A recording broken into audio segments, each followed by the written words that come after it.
I don't think there's evidence that Vince is looking at how mega over LA Knight is, and he's going, well, because he was right and I was wrong last year, I'm going to bury him. I mean, I'm just not seeing evidence of that. Is it time to panic if you're an LA Knight fan, and who isn't at this point, that WWE doesn't know what they have with LA Knight? Tonight was an opportunity to elevate him. He was in the Fatal 4-Way for the U.S. Championship title shot. If he won tonight, he would go on to face Santos Escobar next week on Smackdown. The winner of that would go on to face Austin Theory. It seemed like a path for LA Knight to get a U.S. title shot and maybe win the U.S. title and capitalize on the enormous wave of popularity with LA Knight right now. That's not just going on in WWE, but other places too. So today on the show, our first caller on the Wade Keller Pro Wrestling Post Show. We go live, we live stream after SmackDown. You can always find a link to our live stream if you want to listen live at pwtorch.com in my TV report. So go to pwtorch.com, look for the Keller TV report. We do it after Raw, Dynamite, SmackDown, and Collision now. And we welcome you to listen live, and then you can also call in and stream the show and listen that way. But you can also call the show and participate. And that's what we have been doing for years and years after live TV shows. So that's a way to find us. You can also find a direct link at PW Torch on Twitter. Around the end of the show, I post the phone number, the link to the live stream, and the email address. So lots of ways to participate. Hope you guys choose to do that if you haven't discovered us already. On the show tonight, as I said, our first caller, worried about it. Jake Barnett from prowrestling.net was my guest co-host throughout the whole show tonight. And he also gave his thoughts on LA Knight. So we're going to jump to that conversation here. Again, it was early in the show, and Jake and I both had opinions, and we kind of backed it up and talked about it. We also talk about whether Vince McMahon not liking LA Knight a year ago is one of the reasons that maybe he's not getting the push that people want him to have right now. All right, thanks for joining us here on the PW Torch YouTube channel. As always, subscribe, like, comment. I am interactive in the comment section, so if you have anything to say about our conversation about LA Knight in particular, we'd love to hear from you, and I'll respond to what you say in coming days. Keep spreading the word about this YouTube channel at PW Torch on YouTube, and here we go with the conversation about LA Knight. Hendrik, welcome. What's on your mind about SmackDown tonight? Hey, Wade. Hey, Jake. Nice to talk to you both. So, believe it or not, my main concern from this show was LA Knight. Like, I mean, is it time to pull the trigger on this guy or what? I mean, he's no spring chicken, and, like, he gets some of the biggest reactions of the night. And, I mean, heck, he even had a fairly viral video that LA Knight himself showed of people at Dynamite in Boston on Wednesday, you know, doing his yeah chant. I mean, it's just like, I don't really understand what's going on. Like, I mean, supposedly there's plans for him or whatever, but I mean, heck, I'm confused. Like, it's starting to feel frustrating. Like, why can't, I mean, he can't even win a qualifier match for a U.S. championship match, and I don't know. Okay, I mean, what do you think? Yeah, so what's going on? Yeah, so one, I'll talk you off the ledge. I don't think you have anything to worry about. I don't think this was the circumstance where there's clearly, in this situation, an angle that they had planned, perhaps even before they were ready to go bigger with LA Knight, where they have a Rey and Santos match one-on-one that they're going to do next week. That's going to lead to one or the other earning U.S. title shot against Austin Theory. If Rey beats Escobar next week and then beats Austin Theory, Escobar can make the claim because he won this non-title match. He should be in line. Also, Escobar could turn heel on Rey next week to get that title shot, although it would be a little weird against Austin Theory going in as a heel. There's different directions that can go, but whatever they have planned is planned. And LA Knight winning the tournament by beating Rey in the finals and then maybe beating Austin Theory as a babyface isn't a bad alternative path. I mean, they could have done that, and that might be what you were rooting for. They might be thinking, we have a whole other thing we're going to do with LA Knight. It doesn't involve our secondary singles title on SmackDown, and the type of feud that we want him to be in once we really solidify he's a babyface and there's a heel who gets in his face, that they might not want a U.S. title involved because they're going to have, trade some wins back and forth or, kind of do something different with it. And they want the Rey Escobar if there is a breakup, and it's not guaranteed, but if they do break them up, and if Escobar turns heel, it might be important that it's a title at stake to explain it. So I'm not worried right now. I mean, if in 3 weeks LA Knight has done 2 more jobs on SmackDown and all they're doing is leaning on him doing okay, now call back. We'll discuss. We'll share some of your concern, but no question, LA Knight is red hot, and I mean, I don't think he's going to be a world champion, honestly. And I'm not sure he should be, but they should make sure they're taking advantage of him in whatever way they can short of that. Jake, your thoughts on this topic?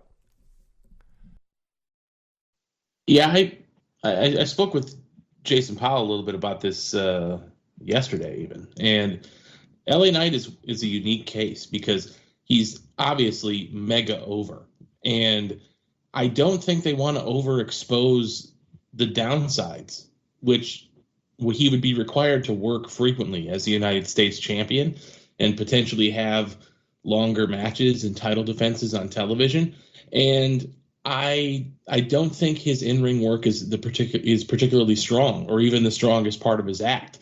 And so if I'm them, I'm also kind of nervous about the dog catching the car, so to speak. What do you do once he wins the U.S. championship and then he goes out there and continues to have sort of mediocre matches from week to week? Is that worse for him than just kind of slow burning this program where he's crazy over with crowds and they're using really fun off-air segments and social media appearances and promos? I think he's continuing to build right now, and once they have something planned for him down the road, they're gonna execute it. But I don't know that the U.S. title is necessarily the best thing for him right now. So I was kind of relieved that he didn't end up in those finals, because I think that would be sort of a moment where he'd be forced to reckon with some of those downsides that they might not want to expose at the moment. All right, have we talked you off the ledge or talked down your panic, Hendrick? Not quite. Oh no, because I was at WrestleMania Hollywood, and supposedly he was supposed to have a segment with Bobby Lashley where I was there watching, and Bobby Lashley just came out and posed, and that was it. And it was just and someone cut the fact that LA Knight was supposed to actually be a part of that segment. So I'm afraid, Vince McMahon did not want this guy to be anything to begin with. He was oh, who is this guy? He's too old, whatever. He wanted to make him a manager of the male model thing.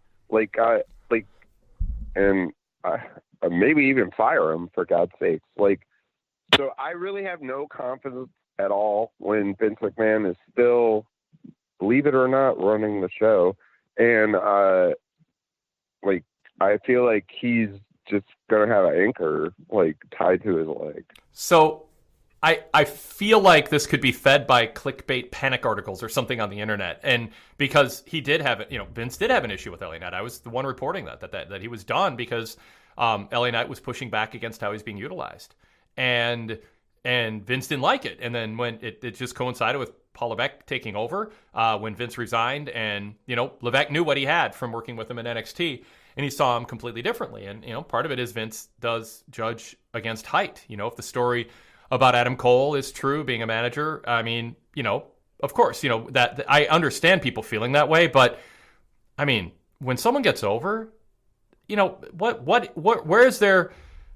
I don't think there's evidence that Vince is looking at how mega over LA Knight is, and he's going, well, because he was right and I was wrong last year, I'm gonna bury him. I mean, I'm just not seeing evidence of that. I know.